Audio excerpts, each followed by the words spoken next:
Orla. I'm pleased to be here this evening to update Dáil Éireann on the outcome of the recently concluded GP contract talks. I genuinely believe this represents a major step forward in terms of the implementation of sláinte care, with increased resourcing for primary care and widening the range of healthcare services available in our communities.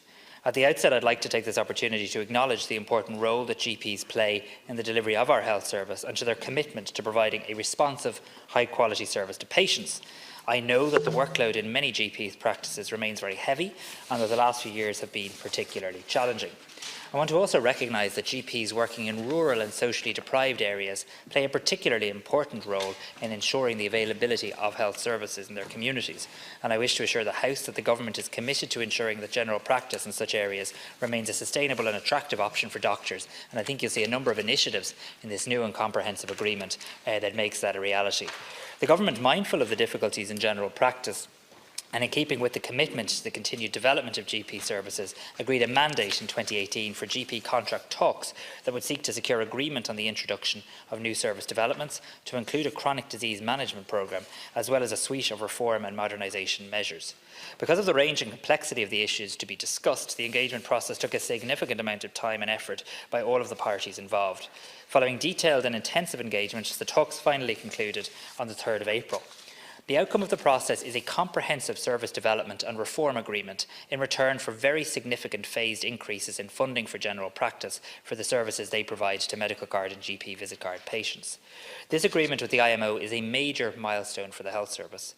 It provides for a very significant package of measures which will benefit patients, but also will make general practice a more attractive career option for doctors. And I think that's an important point. We've tried to get the balance right between the introduction of new services and the modernisation agenda, but recognising, as the Chairman of the Health Committee reminds me regularly, the need to make the existing services sustainable, and recognising that doctors took significant cuts and hits during the financial recessionary years. And I believe we've gotten that balance right with this agreement.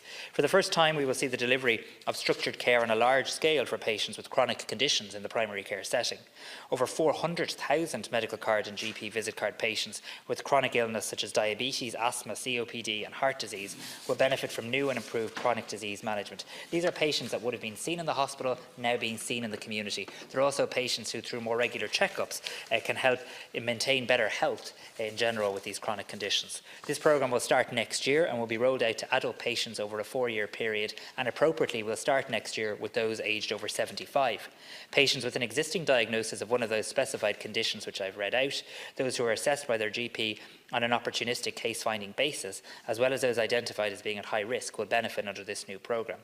GPs will also be paid to provide services for patients with hemochromatosis, which will mean some 8,000 patients with this condition will no longer have to attend their hospital for therapeutic phlebotomy, but can be managed locally by their GP. This could save patients up to 3 visits a year to the hospital, and will also save very significant resources in the hospital setting.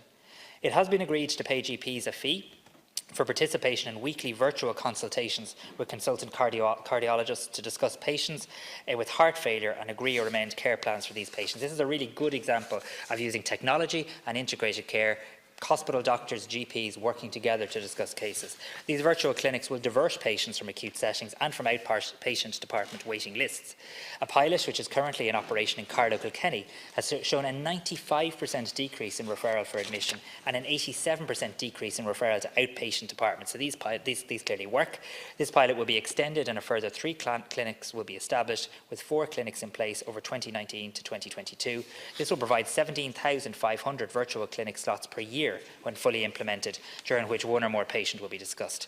I welcome the agreement by GPs to cooperate with waiting list validation, so we have accurate waiting lists. This will ensure more accurate and current waiting lists, improved access to services and better outcomes for patients.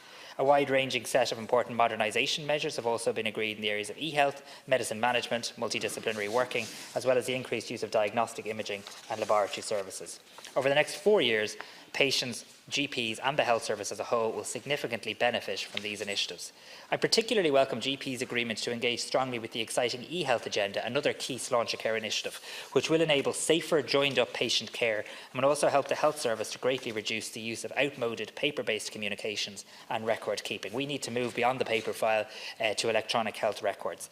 Over the next number of years, GPs will engage in a wide range of important e-health initiatives, including the rollout of electronic prescribing, which will enhance the safety and quality of our prescribing process, the development of summary and shared care electronic patient records, which will give GPs and other healthcare professionals access to important patient information, the introduction in 2019 of a system of HSE pharmacist-led medication reviews, initially for patients over 70, which will facilitate safer, more appropriate and more cost-effective prescribing.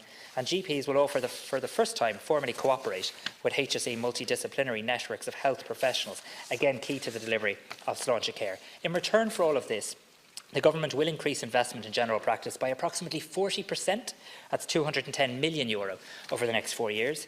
This will see very significant increases in capitation fees for GPs who sign up to participate in the reform programme, and the introduction of new fees and subsidies for additional services such as chronic disease management. Very importantly, we'll also increase support for rural practices and for those in disadvantaged urban areas. The rural practice allowance will be increased by 10% in 2020, and for the first time ever, targeted funding of €2 million annually will be set aside to provide additional support to practices in deprived urban areas, a very important development.